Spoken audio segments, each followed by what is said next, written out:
around the table is special for every Sunday, and we do appreciate your coming and breaking bread with us. Probably when you looked at the title, I guess you would say, of the sermon that I have, or the handout that you have there, what you probably immediately draw the conclusion on is that I'm going to be talking about Satan. Because most of the time when we talk about our enemy, our adversary, we talk about Satan. But I'm only going to say a little bit about him today.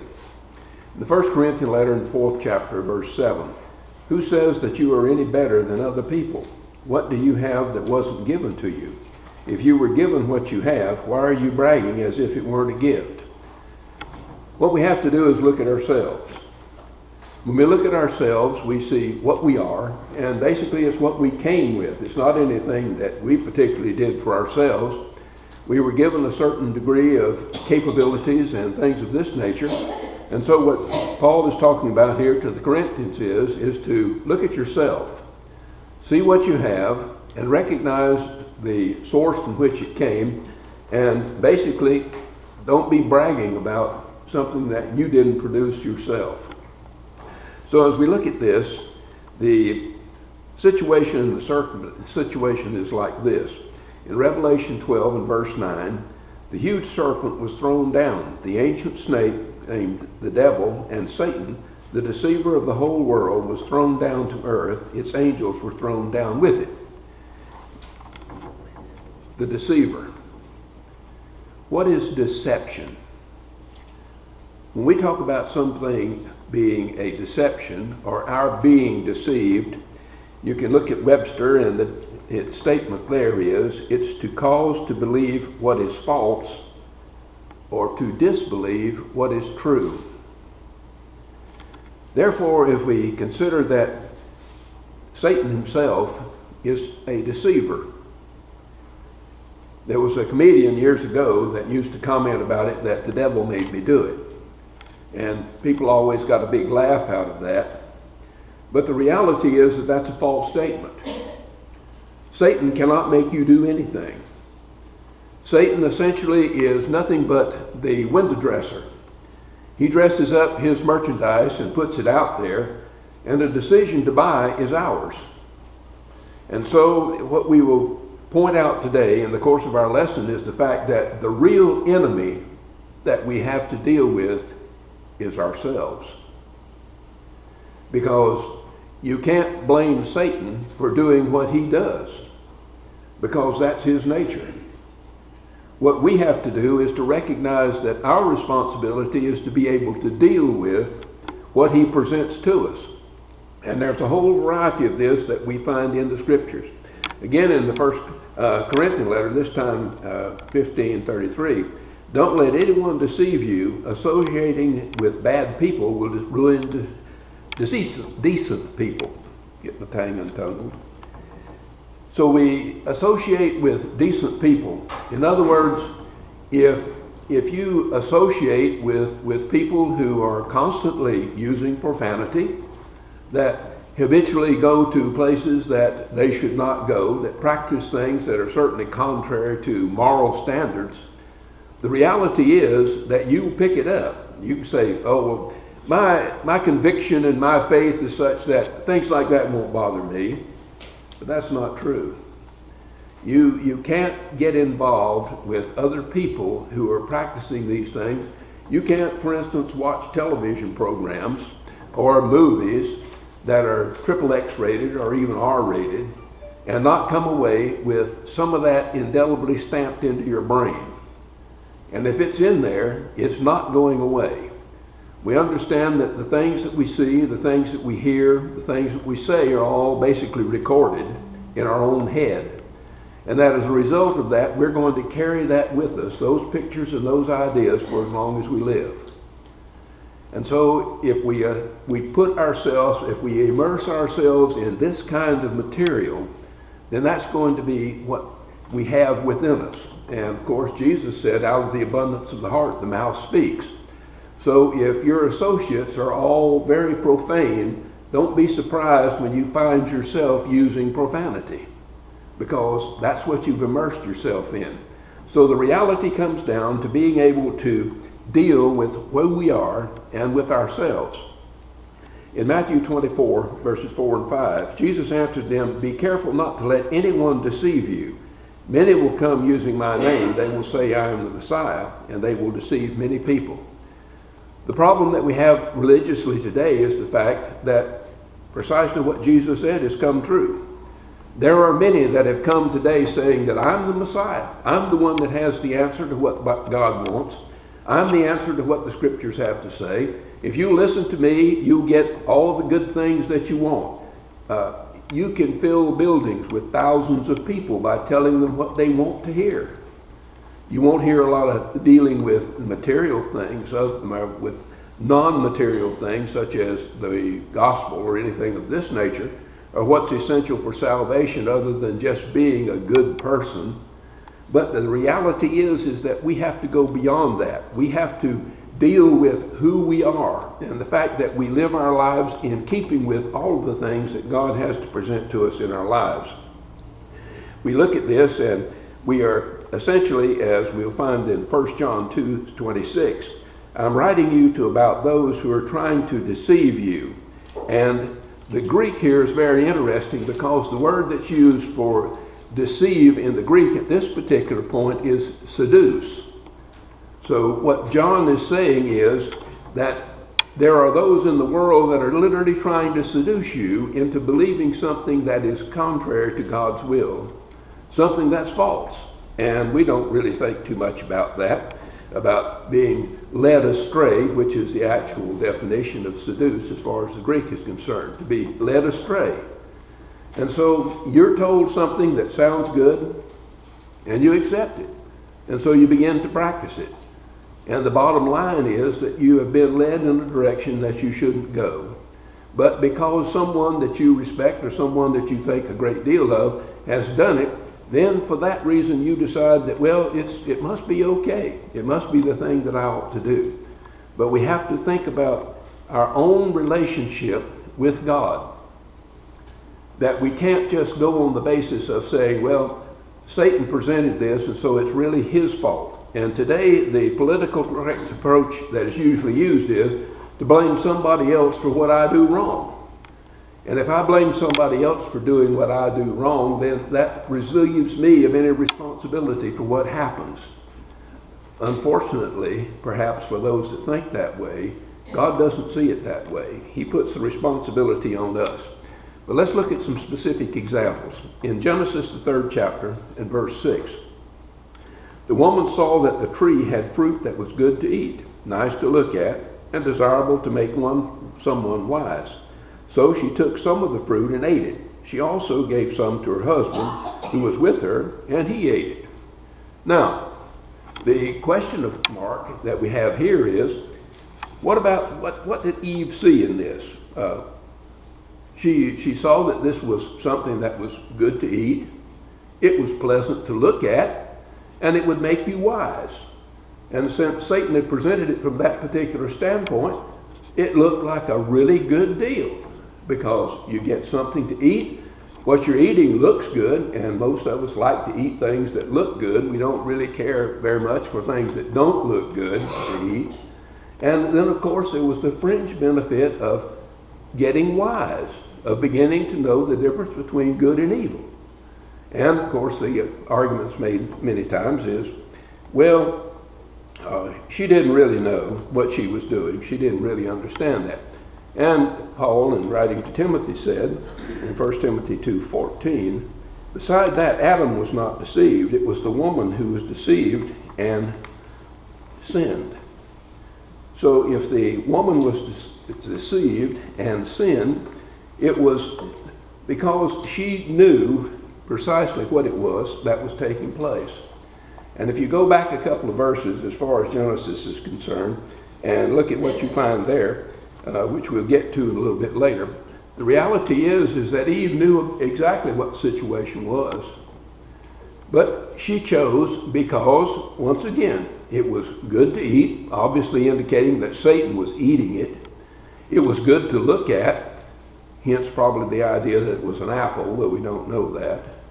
And it would make her wise. And so she was willing to share. Since she had eaten it, she decided it would be a good thing for her husband. And unfortunately, Adam, following the approach that many husbands do, his wife thought it was a good deal, so he went along with it. And the bottom line, of course, was that they both got into trouble. And that sometimes happens in real life, too. In James 1:14, everyone is tempted by his own desires as they lure him away and trap him. So what happened with Eve was, just as it did with Adam, was that they were drawn away by their own desires. And so when we know what's right, but we see something that is good to look at, and it will help us to be more of what we should be, or we think that it will make us more acceptable, or it will make us important, or any number of different things. When we begin to look at things from that particular standpoint, then we put ourselves in the same position that Eve was in, so that it becomes very easy for us to let our own desires lead us away into doing what we shouldn't do. And so, who is the real enemy here? We are our own enemy. We are our own worst enemy. And the reality is, as we've mentioned before, is the fact that once we get these things, do we really want them anyway? Now that we have it, are we any better off? Is the situation or the circumstances better? How many times do you suppose Adam and Eve looked at what they had done and thought, we had a really good deal going here in the garden, and we gave all of that up for what? For something that we thought would be better, that we would be smarter, that it would be good to eat, that it would look good. And we traded all of that, and being able to just tend the garden and have a good relationship with God, not have any of the problems that life brings, essentially, and then to be cast out of the garden. So now Adam's got to go farming. Now he's got weeds growing that he has to deal with. He's got to try to raise crops on rocky ground. He's facing all kinds of problems. Now Eve doesn't have it very easy in childbirth anymore. Now things have gotten a lot difficult. So how many times have you really thought about the price that they paid? We think about it very often from the standpoint that what they brought on us, but what about them? What did they think about the decision that they had made in such a short period of time? And I'm confident that it was one with real regret on many occasions. In Romans 12 and verse 3, because of the kindness that God has shown me, I ask you not to think of yourselves more highly than you should. Instead, your thoughts should lead you to use good judgment based on what God has given each of you as believers. We need to use good judgment about the decisions that we make. When we use good judgment, when we stop and think about the things that we need to think about, then as we do that, then we are able to make the right kind of decisions. We're able to use our head for something to buy us a place to grow hair and hang glasses. And when we do that, then we become more of the kind of people that we should be. We'll make mistakes, everybody does that, and we'll always be sinners because that's our nature. We're always going to be sinners. But we need to realize that we need to recognize God's kindness toward us in that He has given us the opportunity to overcome the shortcomings and the failures that we have. So this essentially becomes a choice that we have to make, and we have to make it on a daily and continuing basis. In Luke 14:11, those who honor themselves will be humbled, but people who humble themselves will be honored. What does it mean for an individual to be humble? If the individual is humble, they are a whole variety of different things, we might say. Individuals who are humble are ones that don't think of themselves more highly than they ought to think, just like the passage of Scripture here says, that we've read before. When you begin to think too much of yourself, and back to the very first reference that we used, when you begin to think that I'm really important, I'm somehow or other the world would be a lot poorer place if I wasn't here. Really and truly I've been kind of a gift that God has given to the world. And we say, oh no, I would never think like that. but we do. We think that we are very important.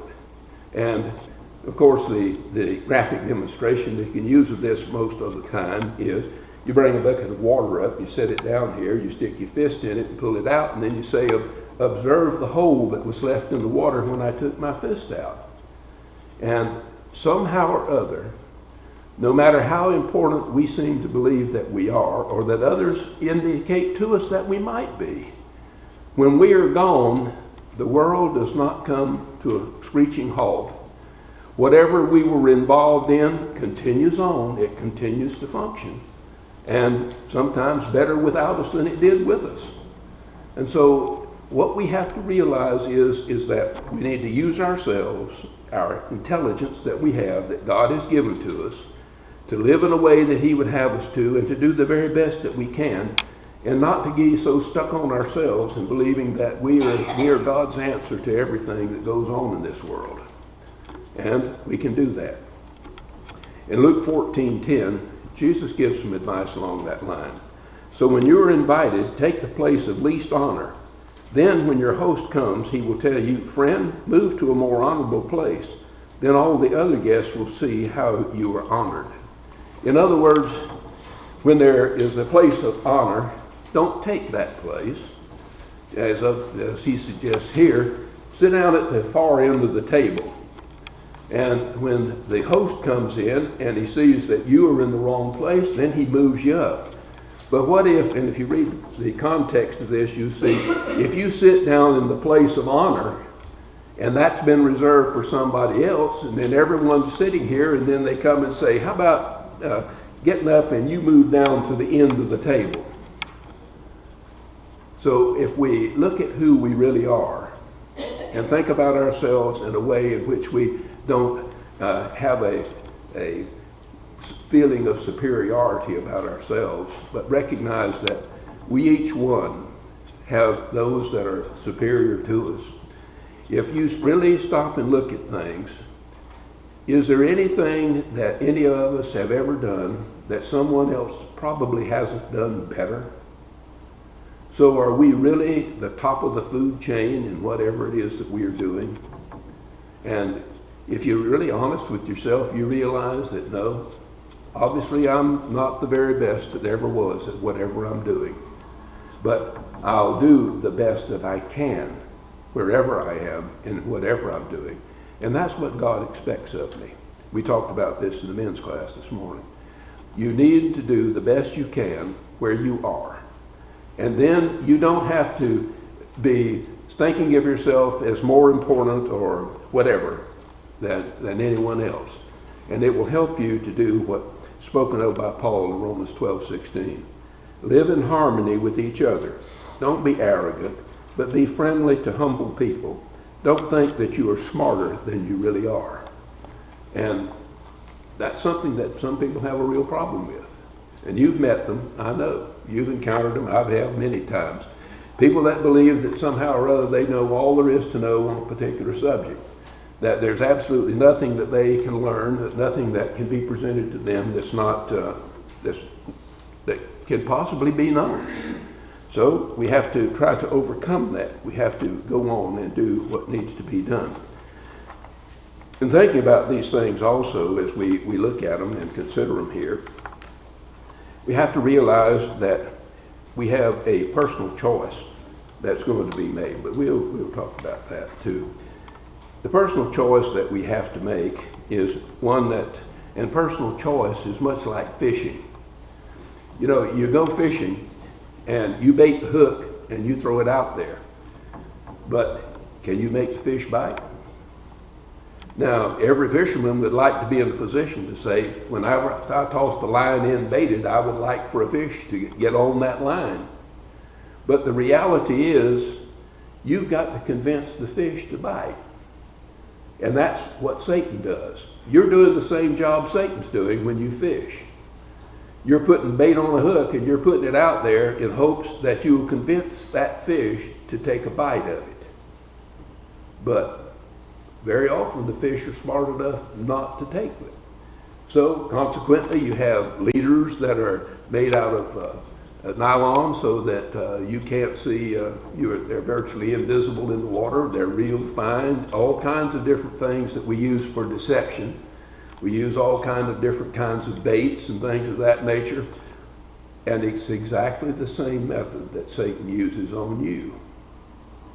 So, essentially, nature functions in exactly the same way that Satan does. And so, it's constantly a matter of us making decisions about how are we going to do what we need to do, what approach are we going to take, and how are we going to succeed in doing what God would have us to do. In Genesis 3 and verse 6, the woman saw that the tree of fruit was good to eat.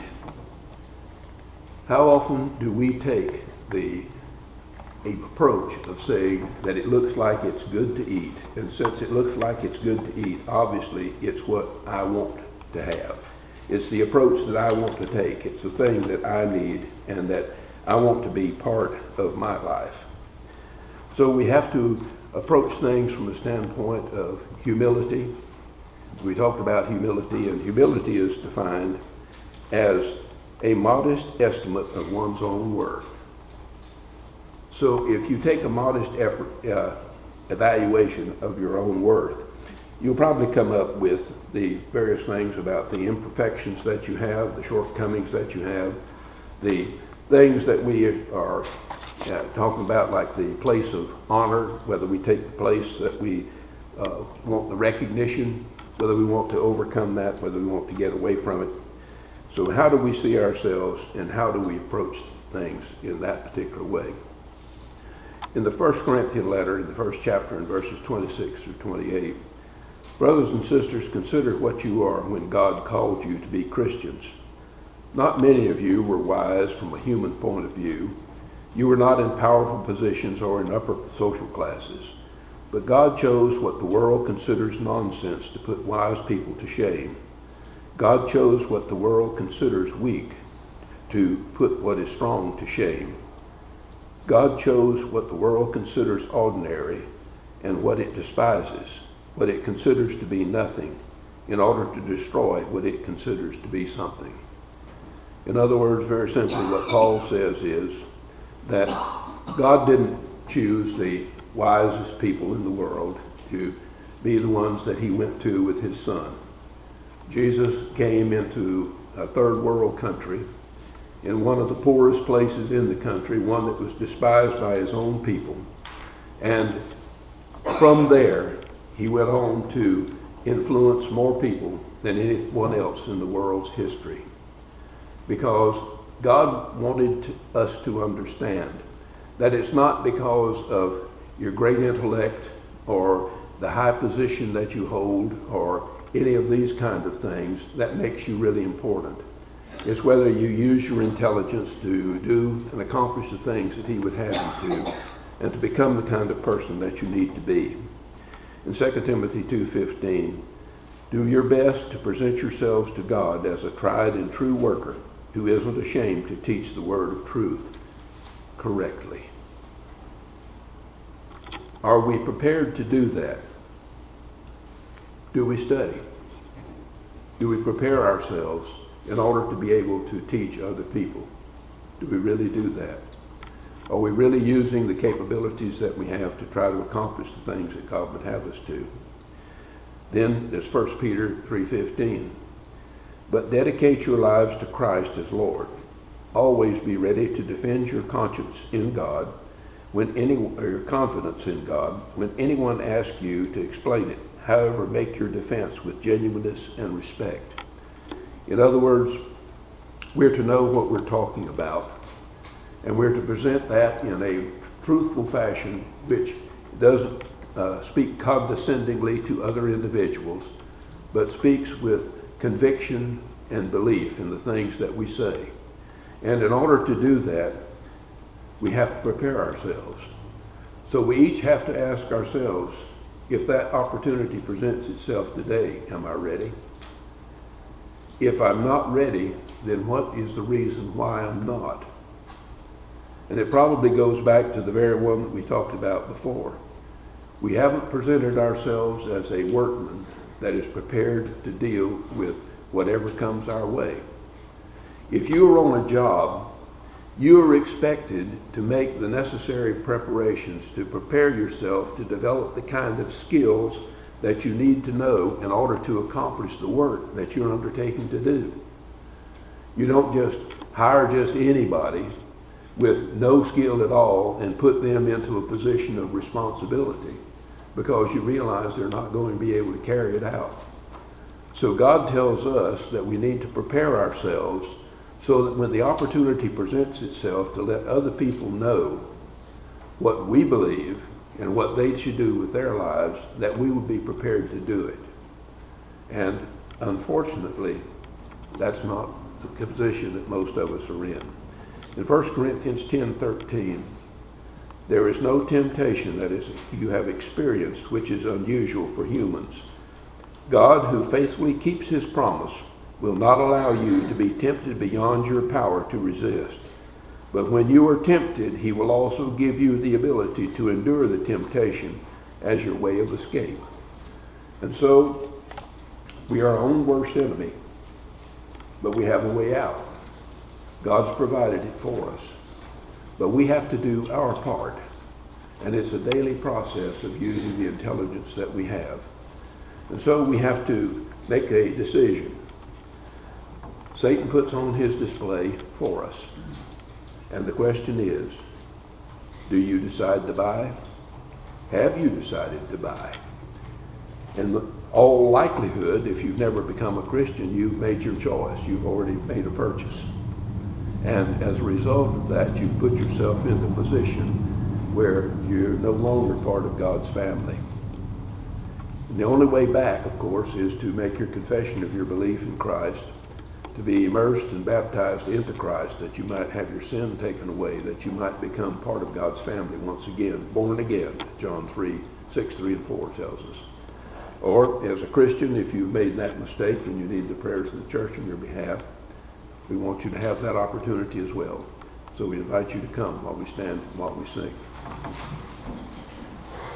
Softly and tenderly, Jesus.